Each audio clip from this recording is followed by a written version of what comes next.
ಈ 19 ಜನ ಬೌದ್ಧ ಭಿಕ್ಕುಗಳು ಮತ್ತೆ ಅಲೋಕ ಅನ್ನುವ ನಾಯಿ ಸೇರಿ ಕೆಲವೇ ದಿನಗಳಲ್ಲಿ ಅಮೆರಿಕದಲ್ಲಿ ಒಂದು ಮ್ಯಾಜಿಕ್ನೇ ಮಾಡಿಬಿಟ್ರು ಅಂತ ಹೇಳ್ಬೋದು.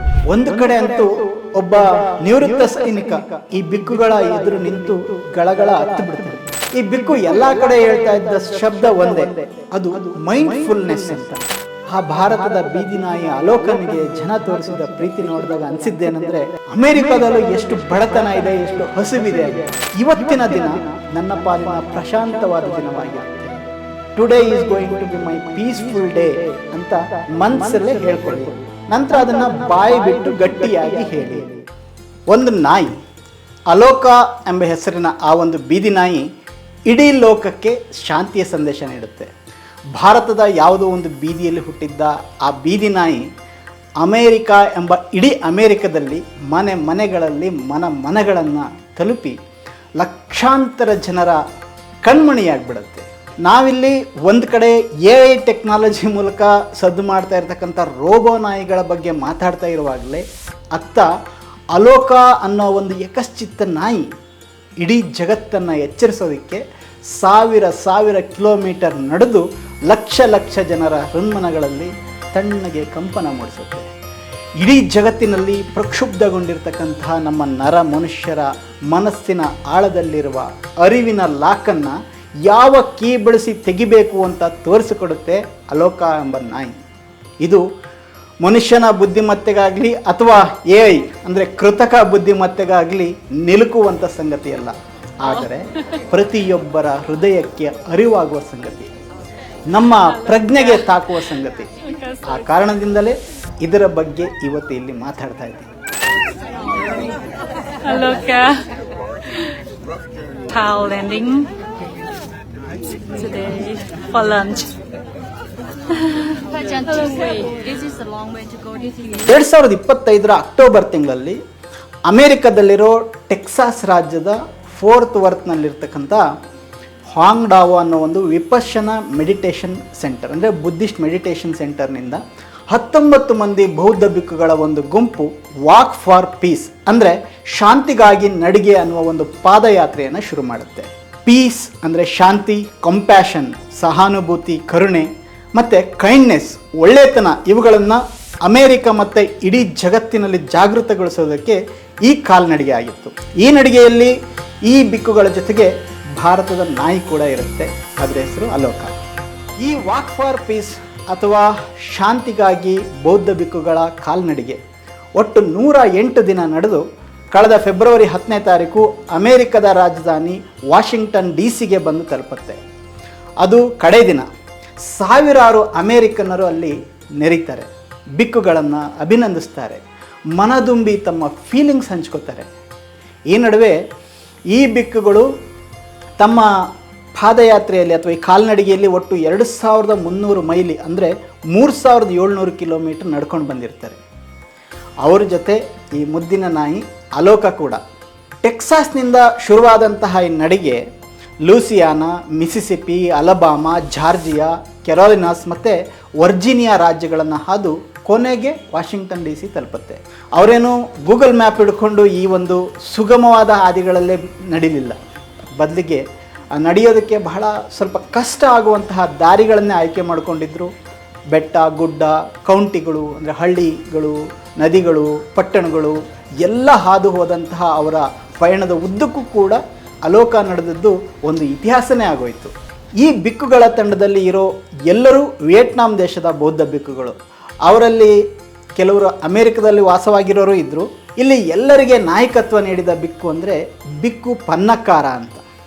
ಈ ವಾಕ್ ಫಾರ್ ಪೀಸ್ ಯಾವ ರೀತಿ ನಡೀತು, ಅದು ಹೋದ ಕಡೆಯಲ್ಲೆಲ್ಲ ಯಾವ ರೀತಿ ಅಮೇರಿಕದ ಜನ, ಅವರಲ್ಲಿ ಬೇರೆ ಬೇರೆ ಧರ್ಮದ ಜನ ಇದ್ದರು, ಬೇರೆ ಬೇರೆ ದೇಶದವರು ಇದ್ದರು, ಹೆಚ್ಚಾಗಿ ಕ್ರಿಶ್ಚಿಯನ್ಸ್ ಇದ್ದರು, ಹೇಗೆ ನೆರೀತಾ ಇದ್ದರು, ಸೋಷಿಯಲ್ ಮೀಡಿಯಾ ಮೂಲಕ ಎಲ್ಲರ ಗಮನ ಸೆಳೆದು ಎಲ್ಲರ ಕಣ್ಮಣಿಯಾಗಿದ್ದ ಈ ಭಾರತದ ಬೀದಿ ನಾಯಿ ಅಲೋಕ ಸುತ್ತನೇ ಹೇಗೆಲ್ಲ ಒಂದು ಪ್ರಭಾವಳಿ ಕ್ರಿಯೇಟ್ ಆಯಿತು ಅಂಥೇಳಿ ನೋಡಿದರೆ ಇದು ನಿಜಕ್ಕೂ ಕನಸು ನನಸು ಅಂಥೇಳಿ ನಮಗೆ ಅನಿಸ್ಬಿಡುತ್ತೆ. ವಾಕ್ ಫಾರ್ ಪೀಸನ್ನು ಅವರ ಅಫಿಷಿಯಲ್ ಫೇಸ್ಬುಕ್ ಪೇಜ್ನ ಫಾಲೋಯಿಂಗ್ ಇವತ್ತಿಗೆ 3 ಮಿಲಿಯನ್ ಅಂದರೆ 30 ಲಕ್ಷ ಜನ, ಅಷ್ಟು ಜನ ಅದನ್ನು ಫಾಲೋ ಮಾಡ್ತಾ ಇದ್ದಾರೆ. ಅಂದರೆ ಬರೀ 19 ಬಿಕ್ಕುಗಳು ಪ್ಲಸ್ ಒಂದು ನಾಯಿ ನಡೆಸಿದ ಒಂದು ಸಿಂಪಲ್ ಕಾಲ್ನಡಿಗೆ ಪಾದಯಾತ್ರೆ ಹುಟ್ಟು ಹಾಕಿದ ಸಂಚಲನ ಎಷ್ಟಿರ್ಬೋದು ಅಂತ ಯೋಚಿಸಿ.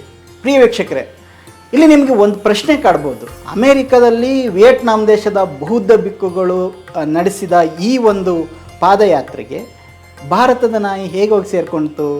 ಈ ಪ್ರಶ್ನೆಗೆ ಉತ್ತರ ಕಂಡ್ಕೊಳ್ಳೋಕೆ ಹೋದರೆ ನಾವು ಇದೇ ಬಿಕ್ಕುಗಳ ಮತ್ತೊಂದು ಜರ್ನಿ ಬಗ್ಗೆ ತಿಳ್ಕೊಬೇಕಾಗತ್ತೆ. ಅದು ನಡೆದಿದ್ದು 2022ರಲ್ಲಿ. ಇದೇ ಬಿಕ್ಕು ಪನ್ನಕಾರ ಅವರ ಮುಂದಾಳತ್ವದಲ್ಲಿ ವಿಯೆಟ್ನಾಂನ ಸುಮಾರು 100 ಮಂದಿ ಬೌದ್ಧ ಬಿಕ್ಕುಗಳು ಭಾರತದಲ್ಲಿ, ಅದು ಕೂಡ ಗೌತಮ ಬುದ್ಧ ನಡೆದಾಡಿದಂತಹ ಕಾಡು, ಮೇಡು, ಗುಡ್ಡ, ಬೆಟ್ಟ, ಗವಿ, ಹಳ್ಳಿ, ಕೇರಿ, ನಗರ, ಪಟ್ಟಣ ಎಲ್ಲ ಕಡೆಗಳಲ್ಲಿ ನಡೆಸಿದಂತಹ ಮತ್ತೊಂದು ದೊಡ್ಡ ಪಾದಯಾತ್ರೆ ಬಗ್ಗೆ. ಇದರ ಬಗ್ಗೆ ಬಿಕ್ಕು ಪನ್ನಕಾರ ಒಂದು ಅನುಭವ ಕಥನವನ್ನೇ ಬರೆದಿದ್ದಾರೆ. ಅದರ ಬಗ್ಗೆ ಚಿಕ್ಕದಾಗಿ ಹೇಳೋದಾದರೆ 2600 ವರ್ಷಗಳ ಹಿಂದೆ ಜೀವಿಸಿದ್ದ ಮಹಾನ್ ದಾರ್ಶನಿಕ, ಮನುಕುಲಕ್ಕೆ ಮಹಾಗುರುವಾದಂತಹ ಬುದ್ಧ ಗುರುವಿನ ಜೊತೆ ಮತ್ತಷ್ಟು ಕನೆಕ್ಟ್ ಆಗಬೇಕು ಅನ್ನೋ ಒಂದು ಆಸೆ ಇಟ್ಕೊಂಡು ವಿಯೆಟ್ನಾಮಿಂದ ಬಂದಂತಹ ಈ ಬಿಕ್ಕುಗಳ ಒಂದು ತಂಡ, 100 ಜನ ಬಿಕ್ಕುಗಳ ತಂಡ ಈ ಕಾಲ್ನಡಿಗೆಯನ್ನು ಶುರು ಮಾಡುತ್ತೆ. ಅದು ಪಶ್ಚಿಮ ಬಂಗಾಳದ ಕೋಲ್ಕತ್ತಾದಿಂದ ಶುರುವಾಗಿ ಒಟ್ಟು 2114 ಮೈಲಿ ಅಂದರೆ 3400 ಕಿಲೋಮೀಟರ್ ಮಹಾಪಯಣ ಅಂತ ಹೇಳ್ಬೋದು. ಕೋಲ್ಕತ್ತಾದಿಂದ ಹೊರಟು ಡುಂಗೇಶ್ವರಿ ಬೆಟ್ಟ ಹತ್ತಿ ನಡೀತಾ ಮೊದಲು ಅವರು ತಲುಪಿದ್ದು ಗೌತಮ ಬುದ್ಧನಿಗೆ ಜ್ಞಾನೋದಯವಾದಂತಹ ಬೋಧಗಯ. ಅಲ್ಲಿ ಸಾಮ್ರಾಟ್ ಅಶೋಕ 2300 ವರ್ಷಗಳ ಹಿಂದೆ ಸ್ಥಾಪಿಸಿದ ಮಹಾಚೈತ್ಯ ಅಂದರೆ ಸ್ತೂಪ ಇದೆ. ಅದರ ದರ್ಶನ ಪಡೆದು ನಂತರ ಬುದ್ಧ ಹುಟ್ಟಿದ ಕಪಿಲವಸ್ತು ಅಂದರೆ ನೇಪಾಳದಲ್ಲಿರುವಂಥದ್ದು ಅಲ್ಲಿಗೆ ಹೋಗ್ತಾರೆ. ಅಲ್ಲಿ ಲುಂಬಿನಿ ವನ ನೋಡಿಕೊಂಡು ನಂತರ ಹಾಗೆ ಸಾರನಾಥಕ್ಕೆ ಮತ್ತೆ ಬರ್ತಾರೆ. ಇದು ಬುದ್ಧಗುರು ಮೊದಲ ಪ್ರವಚನ ನೀಡಿದಂತಹ ಸ್ಥಳ. ಅಲ್ಲಿಂದ ಬುದ್ಧನ ಮಹಾಪರಿನಿಬ್ಬಾಣ ಆದಂತಹ ಸ್ಥಳ ಕುಶಿನಗರಕ್ಕೆ ಹೋಗ್ತಾರೆ. ಅಲ್ಲಿಗೆ ಭೇಟಿ ನೀಡಿ ನಂತರ ಪ್ರಾಚೀನ ಮಹಾವಿಶ್ವವಿದ್ಯಾಲಯ, ಬೌದ್ಧ ಸಂಘದ ಮೂಲಕ ನಡೀತಾ ಇದ್ದಂತಹ ಒಂದು ವಿಶ್ವವಿದ್ಯಾಲಯ ನಲಂದಾಕ್ಕೆ ಹೋಗಿ ಅಲ್ಲಿಂದ ಪುನಃ ಬೋಧಗಯಾಕ್ಕೆ ಹೋಗಿ ತಮ್ಮ ದೇಶಕ್ಕೆ ಮರಳ್ತಾರೆ. ಈ ಜರ್ನಿಯನ್ನು ಇವರು ಶುರು ಮಾಡಿದ ಕೆಲವೇ ದಿನಗಳಲ್ಲಿ ಕೋಲ್ಕತ್ತಾ ದಾಟ್ತಾ ಇದ್ದ ಹಾಗೆ ಒಂದು ಊರಲ್ಲಿ ರಸ್ತೆ ಬದಿಗೆ ಒಂದು ಬೀದಿ ನಾಯಿ ಮಲ್ಕೊಂಡಿರುತ್ತೆ. ಅದಕ್ಕೆ ಸ್ವಲ್ಪ ಆರೋಗ್ಯ ಸರಿ ಇರಲ್ಲ. ಈ ಬೌದ್ಧ ಬಿಕ್ಕುಗಳು ಅದನ್ನು ಆರೈಕೆ ಮಾಡ್ತಾರೆ. ಆ ನಂತರದಲ್ಲಿ ಆ ನಾಯಿ ಕೂಡ ಇವ್ರ ಜೊತೆಗೆ ನಡೆಯೋದಕ್ಕೆ ಶುರು ಮಾಡ್ತಾರೆ. ಆರಂಭದಲ್ಲಿ ಅದರ ಜೊತೆಗೆ ಇನ್ನೂ 1-2 ನಾಯಿಗಳು ಸೇರ್ಕೊಂಡಿದ್ದು ಕೂಡ ಕೊನೆಗೆ ಇದೊಂದೇ ನಾಯಿ ಅವರು ಹೋದಲ್ಲೆಲ್ಲ ಹಿಂಬಾಲಿಸೋದಕ್ಕೆ ಶುರು ಮಾಡುತ್ತೆ. ಆಗ ಈ ಬಿಕ್ಕುಗಳು ತಮ್ಮ ಬಳಗದ ಜೊತೆಗೆ ಅದನ್ನು ಕೂಡ ಒಂದು ಸದಸ್ಯನಾಗಿ ಮಾಡಿಕೊಂಡು ಬಿಕ್ಕು ಪನ್ನಕಾರ ಅದಕ್ಕೆ ಅಲೋಕ ಅಂತ ಹೆಸರಿಡ್ತಾರೆ. ಅಲೋಕ ಅಂದರೆ ಪಾಳಿ ಭಾಷೆಯಲ್ಲಿ ಬೆಳಕು ಅಂತ, ಲೈಟ್ ಅಥವಾ ಪ್ರಕಾಶ ಅಂತ. ಅಲ್ಲಿಂದ ಮುಂದೆ ನಡೆದದ್ದು ಒಂದು ಮಿರಾಕಲ್ ಅಂತಲೇ ಹೇಳಬೇಕು. ಯಾಕೆಂದರೆ ಈ ಬಿಕ್ಕುಗಳಿಗಾದರೆ ಒಂದು ಉದ್ದೇಶ ಇತ್ತು, ಒಂದು ತಿಳುವಳಿಕೆ ಇತ್ತು. 1000 ಕಿಲೋಮೀಟರ್ ತಾವು ನಡಿಬೇಕು ಅಂತ ಒಂದು ಮಾನಸಿಕ ಸಿದ್ಧತೆ ನಡೆಸಿದರು. ಮಳೆ, ಬಿಸಿಲು, ಚಳಿ ಯಾವುದನ್ನು ಕೂಡ ಲೆಕ್ಕಿಸದೆ ನಡೀತಾ ಹೋದರು. ಆದರೆ ಈ ಬೀದಿ ನಾಯಿ ಅದ್ಯಾಕೆ ಇವ್ರ ಜೊತೆಗೆ 1000 ಕಿಲೋಮೀಟ್ರು ಹೆಜ್ಜೆ ಹಾಕಬೇಕು? ನಿಜಕ್ಕೂ ಅಚ್ಚರಿ ಇದು. ಮನುಕುಲದ ಇತಿಹಾಸದ ಚರಿತ್ರೆ ನೋಡಿದರೆ ಅದರ ಜೊತೆಗೆ ನಾಯಿಗಳ ಚರಿತ್ರೆ ಕೂಡ ಬೆರೆತೋಗಿದೆ ಅನ್ಬೋದು. ವಿದ್ವಾಂಸರು ಹೇಳೋ ಪ್ರಕಾರ ಮೊಟ್ಟ ಮೊದಲು ಮನುಷ್ಯ ಪಳಗಿಸಿದಂತಹ ಪ್ರಾಣಿ ಅಂತ ಹೇಳಿದರೆ ಅದು ನಾಯಿಗಳು. ಹಾಗೆ ನೋಡಿದರೆ ಮನುಷ್ಯ ಪಳಗಿಸ್ದ ಅನ್ನೋದಕ್ಕಿಂತ ನಾಯಿಗಳೇ ಮನುಷ್ಯ ಜೊತೆಗೆ ಸೇರಿಕೊಂಡ್ವು ಅಂಥೇಳಿ. ಕಾಡಲ್ಲಿದ್ದ ಸೀಳ್ ನಾಯಿ ಅಥವಾ ತೋಳಗಳ ಒಂದು ಗುಂಪೆ ಮುಂದೆ ಬೇಟೆ ಆಡ್ತಾ ಇದ್ದ ಮನುಷ್ಯರ ಜೊತೆಗೆ ಸಲಿಗೆ ಬೆಳೆಸ್ಕೊಂಡು ಕ್ರಮೇಣ ಬೇಟೆಯಲ್ಲಿ ಮನುಷ್ಯರಿಗೆ ಸಹಾಯ ಮಾಡ್ತಾ ತನ್ನ ಸ್ವಭಾವವನ್ನೇ ಬಳಸ್ಕೊಂಡು ಜೆನೆಟಿಕಲಿ ಮಾಡಿಫೈಡ್ ಆಗಿ ಒಂದು ಹೊಸ ಪ್ರಭೇದ ಆಗಿ ಕಾಡಲ್ಲಿದ್ದ ಪ್ರಾಣಿ ಕೊನೆಗೆ ಊರು ಸೇರಿಕೊಳ್ತು. ಬಹುಶಃ ಸುಮಾರು 50-60 ಸಾವಿರ ವರ್ಷಗಳಿಂದನೂ ಕೂಡ ಇದು ನಡೆದಿರಬೇಕು. ಆದರೆ ಇಲ್ಲಿ ನಮಗೆ ಕಾಣುವ ಈ ಅಲೋಕ ಅನ್ನುವ ನಾಯಿ ಬೌದ್ಧ ಬಿಕ್ಕುಗಳ ಜೊತೆ ಹಿಂಬಾಲಿಸಿದ್ದು ಬೇಟೆ ಆಡೋಕ್ಕಲ್ಲ, ಬದಲಿಗೆ ಇಡೀ ಜಗತ್ತಿಗೆ ಶಾಂತಿಯ ಸಂದೇಶವನ್ನು ಸಾರೋದಕ್ಕೆ. ಈ ನಡುವೆ ಅದು ಡಯೇರಿಯಾ ಆಗಿ ಹುಷಾರು ತಪ್ಪಿ ಇನ್ನೇನು ಸತ್ತೇ ಹೋಯ್ತು ಅನ್ನೋ ಸಂದರ್ಭದಲ್ಲಿ ಕೂಡ ಈ ಬಿಕ್ಕುಗಳು ಅದಕ್ಕೆ ಆರೈಕೆ ಮಾಡ್ತಾರೆ, ಮತ್ತೆ ಚೇತರಿಸ್ಕೊಳ್ಳುತ್ತೆ, ಮತ್ತೆ ನಡೆಯೋದಕ್ಕೆ ಶುರು ಮಾಡುತ್ತೆ. ಹೀಗೆ ಭಾರತದಲ್ಲಿ 112 ದಿನ 3000 ಕಿಲೋಮೀಟರ್ ನಡಿಗೆಯಲ್ಲಿ ಅಲೋಕ ದ ಗ್ರೇಟ್ ಬಿಕ್ಕುಗಳ ಜೊತೆ ಆಗ್ತದೆ. ಆ ಒಂದು ಕಾಲ್ನಡಿಗೆ ಮುಗಿದ ಮೇಲೆ ನಂತರ 2025ರಲ್ಲಿ ಅಕ್ಟೋಬರಲ್ಲಿ ಮತ್ತೆ ಅಮೇರಿಕಾದಲ್ಲಿ ಕಾಲ್ನಡಿಗೆ ಮಾಡಬೇಕು ಅಂತ ಈ ಬಿಕ್ಕುಗಳು ಯೋಚನೆ ಮಾಡಿದಾಗ ಕೂಡ ಅಲೋಕನನ್ನು ಅವರಿಗೆ ಬಿಟ್ಟು ಹೋಗಲಿಕ್ಕೆ ಮನಸ್ಸಾಗೋದಿಲ್ಲ. ಅದರ ಜೊತೆಗೇ ಹೋಗಬೇಕು ಅಂಥೇಳಿ ತೀರ್ಮಾನ ಮಾಡ್ಕೊಳ್ತಾರೆ. ಆನಂತರದಲ್ಲಿ ಅಲೋಕ ಅಮೇರಿಕದ ಹಲವು ರಾಜ್ಯಗಳಲ್ಲಿ ಈ ಬಿಕ್ಕುಗಳ ಜೊತೆ ತನ್ನ ಒಂದು ನಡಿಗೆಯನ್ನು ಶುರು ಮಾಡುತ್ತೆ. ನಂತರದಲ್ಲಿ ಒಂದು ಇತಿಹಾಸವೇ ಕ್ರಿಯೇಟ್ ಆಯಿತು. ಯಾಕಂದರೆ ಈ ಶಾಂತಿಗಾಗಿ ನಡಿಗೆ ಶುರು ಮಾಡಿದ ಟೈಮಲ್ಲಿ ಹೆಚ್ಚು ಜನ ಏನು ಗಮನಿಸಿರಲಿಲ್ಲ. ಮೊದಲು ಭಾರತದಲ್ಲಿ ಅವರು ಮಾಡಿದ್ದ ಒಂದು ಕಾಲ್ನಡಿಗೆ ಬಗ್ಗೆ ಕೂಡ ಯಾರೂ ಎಲ್ಲೂ ಸುದ್ದಿನೂ ಆಗಿರಲಿಲ್ಲ ಅಥವಾ ಚರ್ಚೆನೂ ಆಗಿರಲಿಲ್ಲ. ಆದರೆ ಈ ಅಮೇರಿಕದ ನಡಿಗೆ ಶುರುವಾಗಿ ಸ್ವಲ್ಪ ದಿನ ಆಗ್ತಿದ್ದ ಹಾಗೆ ಅಲ್ಲಿನ ಜನ ಸ್ಪಂದಿಸಿದ ರೀತಿ ಮಾತ್ರ ಅಭೂತಪೂರ್ವ ಅಂತ ಹೇಳ್ಬೋದು. ಸ್ವತಃ ಈ ಬೌದ್ಧ ಬಿಕ್ಕುಗಳೇ ಬಹಳ ಅಚ್ಚರಿಗೊಳ್ಳ ರೀತಿಯಲ್ಲಿ ಅವರ ಒಂದು ವಾಕ್ ಫಾರ್ ಪೀಸ್ ಮತ್ತು ಅದರಲ್ಲಿ ಅಲೋಕನ ಪಾತ್ರದ ಬಗ್ಗೆ ಚರ್ಚೆ ಆಗೋಕ್ಕೆ ಶುರುವಾಯಿತು. ಅಲೋಕ ಸೋಷಿಯಲ್ ಮೀಡಿಯಾದಲ್ಲಿ ವೈರಲ್ ಆಗಿ ದೊಡ್ಡ ಸೆಲೆಬ್ರಿಟಿ ಆಗಿಬಿಟ್ಟಿದ್ದ.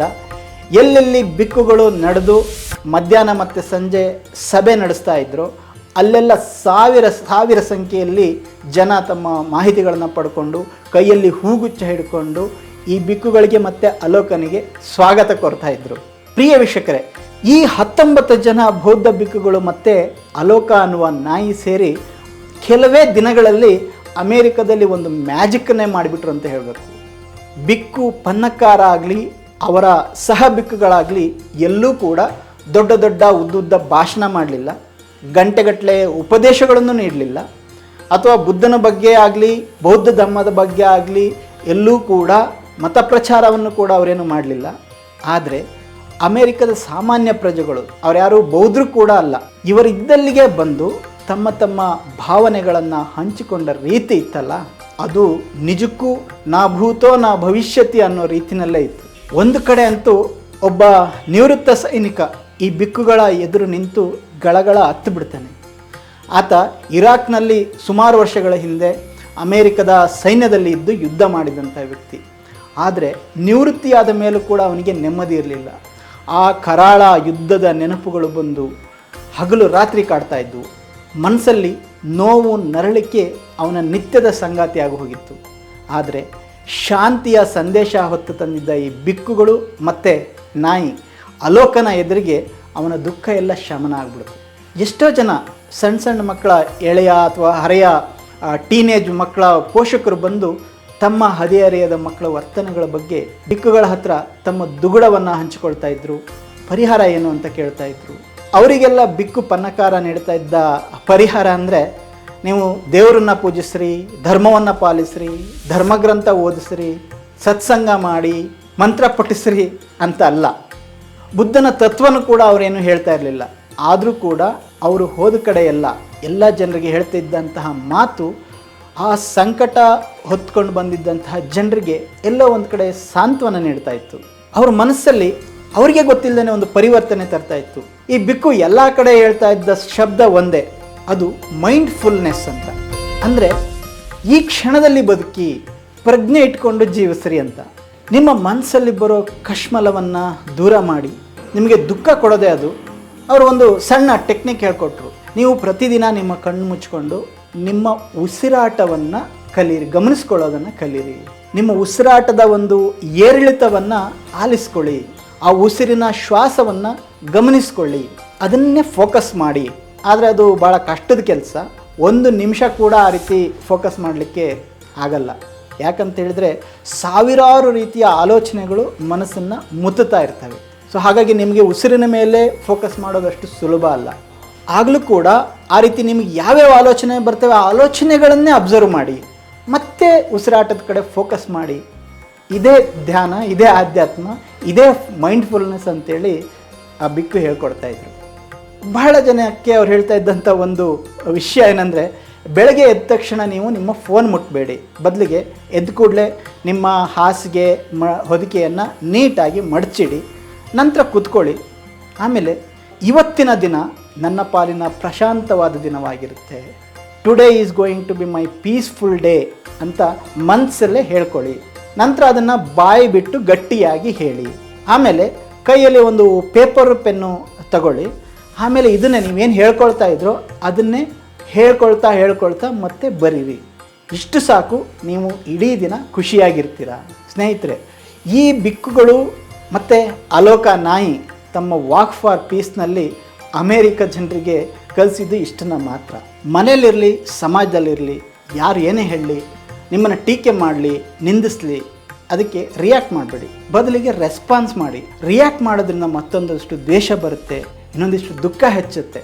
ಅದರ ಬದಲಿಗೆ ಒಳ್ಳೆಯ ಮನಸ್ಸಿಂದನೇ ನೀವು ರೆಸ್ಪಾನ್ಸ್ ಮಾಡಿದಾಗ, ಅಂದರೆ ಪ್ರತಿಸ್ಪಂದನೆ ಮಾಡಿದಾಗ ಪರಿಣಾಮ ಬೇರೆಯೇ ಇರುತ್ತೆ. ಬಿಕ್ಕುಗಳು ಹೇಳ್ಕೊಟ್ಟಿದ್ದು ಇದನ್ನು.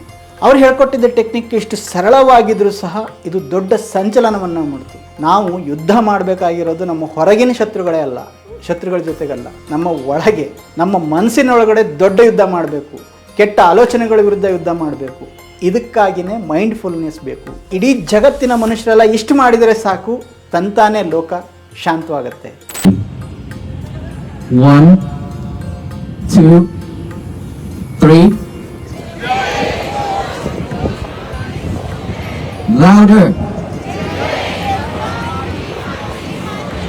Even louder. Imagine if that voice, that energy, that sound spread all over the universe from all human beings on this earth.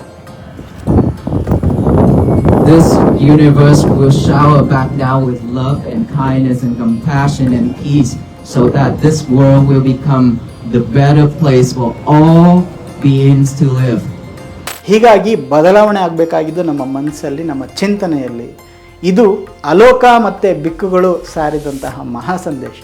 ಪ್ರಿಯ ವೀಕ್ಷಕರೇ, ನಾವಿವತ್ತು ಅಮೇರಿಕ ಅಂತೀವಿ, ಶ್ರೀಮಂತ ದೇಶ ಅಂತೀವಿ, ಬಹುಶಃ ಇಡೀ ಜಗತ್ತಿನಲ್ಲೇ ಅತ್ಯಂತ ಸುಖದ ಸುಪ್ಪತ್ತಿಗೆಯ ಒಳಗೆ ಮುಳುಗಿರ್ತಕ್ಕಂತಹ ಜನರ ದೇಶ ಅಂತೀವಿ. ಆದರೆ ಈ 19 ಮಂದಿ ಬೌದ್ಧ ಬಿಕ್ಕುಗಳು ಮತ್ತು ಅಲೋಕಾದ ಗ್ರೇಟ್ ನಡೆಸಿದಂತಹ ವಾಕ್ ಫಾರ್ ಪೀಸ್ಗೆ ಅಲ್ಲಿನ ಜನ ಸ್ಪಂದಿಸಿದ ರೀತಿ, ಆ ಭಾರತದ ಬೀದಿ ನಾಯಿ ಅಲೋಕನಿಗೆ ಜನ ತೋರಿಸಿದ ಪ್ರೀತಿ ನೋಡಿದಾಗ ಅನಿಸಿದ್ದೇನೆಂದರೆ, ಅಮೇರಿಕಾದಲ್ಲೂ ಎಷ್ಟು ಬಡತನ ಇದೆ, ಎಷ್ಟು ಹಸಿವಿದೆ ಅಂತ.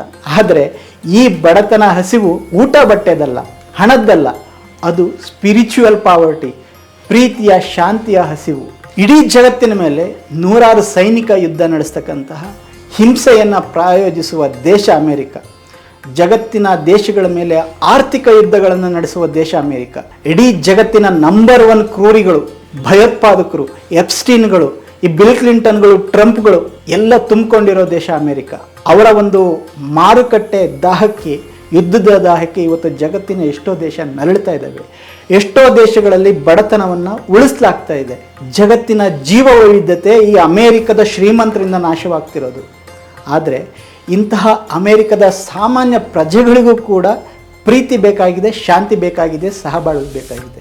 ಬುದ್ಧಿಯಲ್ಲಿ ಅಮೇರಿಕ ಎಷ್ಟೇ ಮುಂದಿರ್ಬೋದು, ಆದರೆ ಅಮೇರಿಕದ ಜನರ ಒಂದು ಹೃದಯದ ಜೊತೆಗೆ ಮಾತಾಡೋರು ತುಂಬ ಅಗತ್ಯವಾಗಿ ಬೇಕಾಗಿದೆ. 19 ಬೌದ್ಧ ಬಿಕ್ಕುಗಳು ತಮ್ಮ ವಾಕ್ ಫಾರ್ ಪೀಸ್ ಕಾಲ್ನಡಿಗೆಯಲ್ಲಿ ಇದಕ್ಕಿಂತ ಹೆಚ್ಚೇನೂ ಮಾಡಲಿಲ್ಲ. ಅಲೋಕ ಅನ್ನೋ ನಾಯಿ ಕೂಡ ಅಮೇರಿಕನ್ನರಿಗೆ ಬಹಳ ಅಚ್ಚುಮೆಚ್ಚಿನ ಒಂದು ಸಿಂಬಲ್ ಆಗಿದ್ದು, ಪ್ರೀತಿಯ ಸಂಕೇತ ಆಗಿದ್ದು ಇದೇ ಕಾರಣಕ್ಕೆ. ಸ್ನೇಹಿತರೆ, ಮತ್ತೊಂದು ವಿಷಯ ಇಲ್ಲಿ ತಿಳಿಯುತ್ತೆ. 2600 ವರ್ಷಗಳ ಹಿಂದೆ ನಮ್ಮ ಭಾರತದ ನೆಲದಲ್ಲಿ ಬಾಳಿ ಬದುಕಿದ ಮಹಾನ್ ದಾರ್ಶನಿಕ ಬುದ್ಧ ಗುರುವಿನ ಒಂದು ಜೀವನ ದೃಷ್ಟಿಯ ಸರಳತೆ ಮತ್ತು ಶ್ರೇಷ್ಠತೆ ಕೂಡ ಇದು ಲೋಕಕ್ಕೆ ತೋರಿಸಿದೆ. ಬುದ್ಧ ಹೇಳಿದ ಪ್ರಜ್ಞಾ, ಕರುಣ ಅಂದರೆ ಕಂಪ್ಯಾಷನ್, ಮೈತ್ರಿ ಇದರ ಹಿರಿಮೆ, ಹಾಗೆ ಬಹುಜನ ಹಿತಾಯ ಬಹುಜನ ಸುಖಾಯದ ಗರಿಮೆಯನ್ನು, ಜನರ ದುಃಖಗಳಿಗೆ ಕಾರಣ ಮತ್ತು ಪರಿಹಾರವನ್ನು ಸೂಚಿಸಿದ ಮಹತ್ವ ಏನು ಅಂತೇಳಿ ಕೂಡ ಇದು ಹೇಳಿದೆ. ಈ ನಡುವೆ ಒಂದು ಕಡೆ ಒಂದು ಕ್ರಿಶ್ಚಿಯನ್ ಗುಂಪು, ಅಥವಾ ಅದನ್ನು ಒಂದು ಮತಾಂಧ ಕ್ರಿಶ್ಚಿಯನ್ರ ಗುಂಪು ಅಂತ ಹೇಳ್ಬೋದು, ಈ ಬಿಕ್ಕುಗಳನ್ನು ಅಡ್ಡಗಟ್ಟಿ ನಿಂದಿಸ್ತಾರೆ. ಅವರು ಜೀಸಸ್ ಮಾತ್ರ ಸತ್ಯ, ಯೇಸು ತೋರಿದ ದಾರಿ ಮಾತ್ರ ನಮಗೆ ಬಿಡುಗಡೆ, ಉಳಿದಿದ್ದೆಲ್ಲ ಕೂಡ ನರಕಕ್ಕೆ, ನಿಮ್ಮ ಈ ಕಾಲ್ನಡಿಗೆ ಕೂಡ ನರಕಕ್ಕೆ ಕೊಂಡೊಯ್ಯುತ್ತೆ ಅಂಥೇಳಿ ಇವರ ದಾರಿಗೆ ಅಡ್ಡ ಬಂದು ನಿಂತ್ಕೋತಾರೆ. ಪ್ಲೇ ಕಾರ್ಡ್ ಹಿಡಿದು ಇವರನ್ನು ಅಡ್ಡಿಪಡಿಸ್ತಾರೆ. ಆದರೆ ಈ ಬಿಕ್ಕುಗಳು ಅವರಿಗೂ ಕೂಡ ಐ ಲವ್ ಯು ಅಂತ ಹೇಳಿ ಅವ್ರನ್ನ ಸಮಾಧಾನ ಮಾಡಿ ಮುಂದೆ ಹೋಗಿದ್ದ ರೀತಿ ನಿಜಕ್ಕೂ ಬಹಳ ಮಾದರಿಯಾಗಿತ್ತು ಅಂತ ಹೇಳಬೇಕು. ಸೊ ಈ ವಾಕ್ ಫಾರ್ ಪೀಸ್ ಹೋದ ಕಡೆಯಲ್ಲೆಲ್ಲ ಅಮೇರಿಕದ ಪೊಲೀಸರು ಕೂಡ ಇವರನ್ನು ಅಷ್ಟೇ ಕಾಳಜಿಯಿಂದ, ಪ್ರೀತಿಯಿಂದ ಒಂದು ಸುರಕ್ಷತೆಯನ್ನು ಒದಗಿಸಿದ್ದು ಬಹಳ ವಿಶೇಷವಾಗಿತ್ತು. ಇವರಲ್ಲಿ ಸುಮಾರು ಜನ ಬಿಕ್ಕುಗಳು ತಮ್ಮ ಕಾಲಿಗೆ ಶೂ ಕೂಡ ಹಾಕ್ಕೊಂಡಿರಲಿಲ್ಲ. ಬಿಕ್ಕು ಪನ್ನಕಾರ ಮತ್ತು ಕೆಲವರು ಬರಿಗಾಲಲ್ಲೇ ನಡೀತಾ ಇದ್ರು ಸಾವಿರಾರು ಕಿಲೋಮೀಟರ್ಗಳು. ಆ ಹಿಮ ತುಂಬಿದಂತಹ ಚಳಿಯ ವಾತಾವರಣಕ್ಕೆ ಹೊಂದ್ಕೊಳ್ಳೋದೇ ಒಂದು ದೊಡ್ಡ ಕಷ್ಟ. ಒಂದು ಕಡೆ ಆಕ್ಸಿಡೆಂಟ್ ಕೂಡ ಆಗಿ ಇಬ್ಬರು ಬಿಕ್ಕುಗಳಿಗೆ ಇಂಜುರಿ ಸಹ ಆಯಿತು. ಆಗ ಹಲವಾರು ಅಮೇರಿಕನ್ ವೈದ್ಯರು ಮುಂದೆ ಬಂದು ಇವರಿಗೆ ಉಚಿತವಾಗಿ ಆರೈಕೆ ಮಾಡ್ತಾರೆ, ಸರ್ಜರಿ ಮಾಡ್ತಾರೆ. ಅದೇ ರೀತಿ ಈ ನಾಯಿಗೂ ಕೂಡ ಒಂದು ಕಡೆ ಪೆಟ್ಟಾದಾಗ ಅದಕ್ಕೂ ಕೂಡ ಆರೈಕೆ ಮಾಡ್ತಾರೆ. ಹೋದ ಕಡೆಯಲ್ಲೆಲ್ಲ ಚಿಕ್ಕ ಮಕ್ಕಳು, ಮುದುಕಿಯರು ಇವರನ್ನು ಮುತ್ಕೊಂಡು ಇವರಿಗೆ ಬೆಂಬಲ ಸೂಚಿಸ್ತಾ ಇದ್ರು. ಒಂದೆರಡು ರಾಜ್ಯಗಳಲ್ಲಿ ಒಂದಿಬ್ಬರು ಗವರ್ನರ್ಗಳು ಕೂಡ ಈ ಬಿಕ್ಕುಗಳನ್ನು ಕಂಡು ಸ್ವಾಗತ ಮಾಡ್ತಾರೆ. ಪ್ರಿಯ ವೀಕ್ಷಕರೇ, ವಿಯೆಟ್ನಾಂನ ಬೌದ್ಧ ಬಿಕ್ಕುಗಳು ಭಾರತದ ನಾಯಿ ಜೊತೆ ಸೇರಿಸ್ಕೊಂಡು ನಡೆಸಿದಂತಹ ಈ ಒಂದು ಕಾಲ್ನಡಿಗೆ ಅಥವಾ ಪಯಣ ಏನಿದೆ, ಅದು ಇವತ್ತಿನ ಜಗತ್ತಿಗೆ ಒಂದು ದೊಡ್ಡ ಸಂದೇಶ ನೀಡಿದೆ ಅಂತ ಹೇಳ್ಬೋದು. ಸಮಾಜದಲ್ಲಿ ದಿನನಿತ್ಯ ನಾವು ಕಾಣ್ತಕ್ಕಂಥ ಹಿಂಸೆ, ಮತಾಂಧತೆ, ಕ್ರೌರ್ಯ, ದಬ್ಬಾಳಿಕೆಗಳಿಗೆ ಕೊನೆಯೇ ಇಲ್ಲ ಅನ್ನೋ ಥರ ಆಗಿದೆ.